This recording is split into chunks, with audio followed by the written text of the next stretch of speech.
ભારત અને પાકિસ્તાન વચ્ચે જે તણાવની સ્થિતિ છે અને તેને જ લઈને તાત્કાલિક બેઠક બોલાવી છે સીએમએ મુખ્યમંત્રી ભૂપેન્દ્ર પટેલે એસઈઓસી ખાતે હાઈ લેવલની બેઠક બોલાવી ગૃહ રાજ્યમંત્રી હર્ષ સંઘવી પણ બેઠકમાં ખાસ ઉપસ્થિત રહ્યા જેમાં રાજ્યના સંવેદનશીલ વિસ્તારોમાં સુરક્ષા બાબતોની પણ સમીક્ષાઓ થશે તો રાજ્યના તમામ વિભાગના વડાઓ બેઠકમાં ઉપસ્થિત રહ્યા છે તમામ રાજ્યના વડાઓ બેઠકમાં ઉપસ્થિત રહ્યા છે Gandhinagar state emergency operation centre ખાતે બેઠક શરૂ થઈ છે હાઈ લેવલની આ બેઠક બોલાવવામાં આવી છે મુખ્યમંત્રી ભૂપેન્દ્ર પટેલે એસઈઓસી ખાતે હાઈ લેવલની બેઠક બોલાવી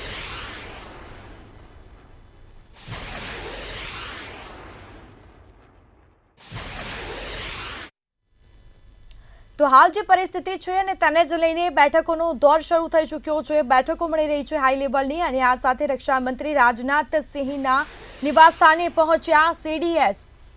રાજનાથસિંહના નિવાસસ્થાને પહોંચ્યા છે સીડીએસ અનિલ ચૌહાણ રાજનાથસિંહને મળવા માટે પહોંચ્યા રાજનાથસિંહના નિવાસસ્થાને બેઠક થશે તો મહત્વપૂર્ણ બેઠક મળવાની છે રાજનાથસિંહના નિવાસસ્થાને પહોંચ્યા છે સીડીએસ હાઈ લેવલની આ બેઠક હશે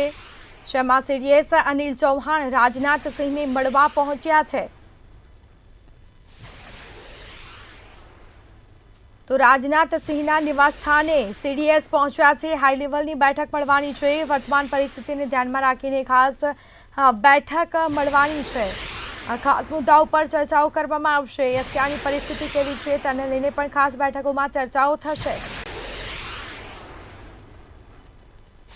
તો રાજનાથસિંહના નિવાસસ્થાને સીડીએસ પહોંચ્યા જેમાં સીડીએસ અનિલ ચૌહાણ રાજનાથસિંહને મળવા પહોંચ્યા તાત્કાલિક આ બેઠક બોલાવી છે રાજનાથસિંહના નિવાસસ્થાને પહોંચ્યા છે સીડીએસ જેમાં સીડીએસ અનિલ ચૌહાણ રાજનાથસિંહને મળવા પહોંચ્યા છે અત્યારે ભારત અને પાકિસ્તાન વચ્ચે જે તણાવની પરિસ્થિતિ છે પાકિસ્તાન જે તેની અવરસંડાઈ ઉપર ઉતર્યું છે અને તેને જડબાતોડ જવાબ પણ મળવાનો છે ભારતીય સેના તેને જડબાતોડ જવાબ આપશે અત્યારે હાલ બેઠકોનો દોર શરૂ થયો છે જેમાં સીડીએસ અનિલ ચૌહાણ રાજનાથસિંહને મળવા પહોંચ્યા છે રોનક આપણી સાથે જોડાયા છે રોનક રાજનાથસિંહના નિવાસસ્થાને સીડીએસ પહોંચ્યા છે અને બેઠકો શરૂ થઈ છે શું વિગત જી રોનક સ્મિતા જે પ્રકારની સ્થિતિ છે ત્યારે આ બેઠકો સુરક્ષાની દ્રષ્ટિએ ખૂબ મહત્વપૂર્ણ છે એમાં પણ હાલ પ્રધાનમંત્રીએ પણ જે અજીત ડોભાલ સાથે મીટિંગ કરી છે બેઠક કરી છે અને સાથે સ્થિતિની સમીક્ષા કરી છે ત્યારે હાલ રક્ષા મંત્રી પણ બેઠક શરૂ કરી રહ્યા છે અને આ બેઠક એ દેશની સુરક્ષાની દ્રષ્ટિએ ખૂબ જ મહત્વપૂર્ણ છે કારણ કે હાલ જે તણાવની સ્થિતિ છે પાકિસ્તાન જે ભારતીય સરહદ પર હુમલો કરી રહ્યું છે અને સાથે સાથે જે હવાઈ સુરક્ષામાં જે પ્રવાસી વિમાનો હતા કે જેમાં મુસાફરી વિમાનોનો ફાયદો ઉઠાવી અને હવાઈ હુમલા કરી રહ્યું છે સાથે સાથે જે હવાઈ હુમલામાં તે ડ્રોન અને મિસાઇલો વડે ભારતની જે સરહદી વિસ્તારો છે આ તમામ વિસ્તારોમાં હુમલાની કોશિશ કરી રહ્યું છે ત્યારે સેનાના જવાનો સજ્જ બન્યા છે અને સાથે સાથે જે સેના તરફથી જે સેનાના વડાઓ છે તે પણ જે મીટિંગ કરી રહ્યા છે અને આ બેઠકમાં તમામ જે જવાબી કાર્યવાહી કરવા માટે સૂચનાઓ આપવામાં આવશે અને આગળ જે આયોજન થશે જે પ્રકારની તૈયારીઓ થશે આ તમામ પ્રકારની તૈયારીઓની આ બેઠકમાં ચર્ચા થશે જી રોનક વાત કરવામાં આવે તો એક તરફ સીએમ ભૂપેન્દ્ર પટેલે પણ બેઠક બોલાવી છે હાઈ લેવલની મીટિંગો કરી છે જી બિલકુલ હાલ ગુજરાતમાં પણ જે પાકિસ્તાન ક્યાંય ને ક્યાંય ગુજરાતને ટાર્ગેટ કરવા માટે જે સ્થિતિનું સર્જન કરી રહ્યું છે જે ગુજરાત પર હુમલાની ટ્રાય કરી રહ્યું છે ત્યારે ગુજરાતમાં સુરક્ષા વધારવી એ ખૂબ જરૂરી છે ગુજરાતના કોઈ પણ નાગરિકને કોઈ પણ પ્રકારની અસર ન થાય તે માટે મુખ્યમંત્રી પણ સતર્ક બન્યા છે અને તમામ લોકોની સુરક્ષા માટે પગલાં ભરી રહ્યા છે અને સાથે સાથે જે તમામ અધિકારીઓ સાથે બેઠક કરી તમામ અધિકારીઓને સૂચના આપી રહ્યા છે કે હવે કયા પ્રકારનું આયોજન કરવું પાકિસ્તાનના જે હુમલા છે તેને કયા પ્રકાર રીતે નિષ્ફળ કરવા અને પાકિસ્તાનને કયા પ્રકારની જવાબી કાર્યવાહી કરવી તે સાથે જ મુખ્યમંત્રી પણ સતર્ક બન્યા છે પોલીસ તંત્ર સતર્ક બન્યું છે આર્મીના જવાનો પણ તૈનાત થઈ ગયા છે અને તમામ જવાબી કાર્યવાહી કરવા માટે તૈયાર છે જી હા બિલકુલથી રોનક જોડાયેલા રહેજો તો સીડીએસ અને ચૌહાણ પણ પહોંચ્યા છે બેઠકોનો દોર શરૂ થયો છે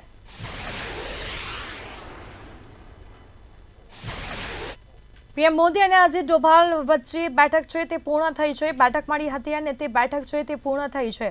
પીએમ મોદી અને અજીત ડોભાલ વચ્ચે બેઠક મળી હતી તે પૂર્ણ થઈ છે. ખાસ મુદ્દાઓ પર ચર્ચાઓ કરવામાં આવી છે. 1 કલાક 20 મિનિટ સુધી આ બેઠક ચાલી, જેમાં પીએમ આવાસ ખાતે બેઠક કરવામાં આવી હતી અને બેઠક છે તે પૂરી થઈ છે. પીએમ મોદી અને અજીત ડોભાલ વચ્ચે 1 કલાક અને 20 મિનિટ જેટલી બેઠક ચાલી છે. બેઠકમાં ખાસ મુદ્દાઓ પર ચર્ચાઓ થઈ છે. આ જે પરિસ્થિતિ છે તેને લઈને ખાસ ચર્ચાઓ થઈ છે. ભારત પાકિસ્તાન વચ્ચે જે તણાવભરી પરિસ્થિતિ છે તેને લઈને બેઠકો બોલાવવામાં આવી હતી કે બેઠક પૂર્ણ થઈ છે. પીએમ મોદી અને અજીત ડોભાલ વચ્ચે આ બેઠક મળી છે. 1 કલાક સુધી ચાલી છે બેઠક. 1 કલાક અને 20 મિનિટ સુધી આ બેઠક ચાલી. પીએમ આવાસ ખાતે બેઠક કરવામાં આવી હતી. રોનક આપણી સાથે જોડાયેલા છે. જી રોનક, પીએમ મોદી અને અજીત ડોભાલ વચ્ચે 1 કલાક અને 20 મિનિટ આ બેઠક ચાલી છે, શું વિગત? જી બિલકુલ સ્મિતા, જે પ્રકારની માહિતી સામે આવી છે ત્યારે હાલ આપણે જે જાણી શકીએ છીએ કે પ્રધાનમંત્રી નરેન્દ્ર મોદી અને અજીત ડોભાલ વચ્ચે 1 કલાક અને 20 મિનિટ સુધી જે સુરક્ષાની દ્રષ્ટિએ ખૂબ મહત્વપૂર્ણ ગણી શકાય એવી બેઠક ચાલી છે અને આ બેઠકમાં ઘણા બધા મહત્વના નિર્ણયો લેવાયા છે અને આ બેઠક એટલા માટે મહત્વપૂર્ણ છે કારણ કે પાકિસ્તાન આપણી સામે કાર્યવાહી કરી રહ્યું છે. પાકિસ્તાન જે પોતાના નાપાક હરકતો દેખાડી રહ્યું છે અને જે ભારતના સરહદી વિસ્તારો છે, લોકો છે, તેમને ડરાવવા માટે મિસાઇલ અને ડ્રોનને હુમલો કરી રહ્યું છે. ત્યારે જે આ પ્રધાનમંત્રી અને અજીત ડોભાલ વચ્ચે જે મીટિંગ મેળવી છે, આ બેઠક જે 1 કલાક અને 20 મિનિટ ચાલી છે, ખૂબ મહત્વપૂર્ણ છે અને આ બેઠકમાં પ્રધાનમંત્રી અને તેમની વચ્ચે સુરક્ષાની દ્રષ્ટિએ ખૂબ જ જે મહત્વપૂર્ણ ચર્ચા થઈ હશે અને આ બેઠક સુરક્ષાની દ્રષ્ટિએ ખૂબ જ મહત્વપૂર્ણ છે કારણ કે પાકિસ્તાન જે પ્રકારની નાપાક હરકતો કરી રહ્યું છે, પાકિસ્તાન જે છેતરીને હુમલા કરી રહ્યું છે, ત્યારે હવે પાકિસ્તાન સામે કડક કાર્યવાહી થાય તે માટે લોકોમાં પણ માંગ ઉઠી છે અને કાર્યવાહી કરવી એ ખૂબ જ જરૂરી છે. ત્યારે હવે પ્રધાનમંત્રી ખાસ આ બાબતે નિર્ણય લેશે કે હવે કયા પ્રકારની કાર્યવાહી થશે અને આ બેઠકમાં એ ચર્ચા થઈ હશે કે હવે પાકિસ્તાનને કઈ રીતે જવાબ આપવો. જી રોનક, વાત કરવામાં આવે તો 1 કલાક અને 20 મિનિટ આ બેઠક ચાલી, એટલે કે આગામી દિવસોમાં હવે કોઈ કડક પગલાં ભરવામાં આવશે. આપને શું લાગી રહ્યું છે આ બેઠક ચાલી તેને લઈને?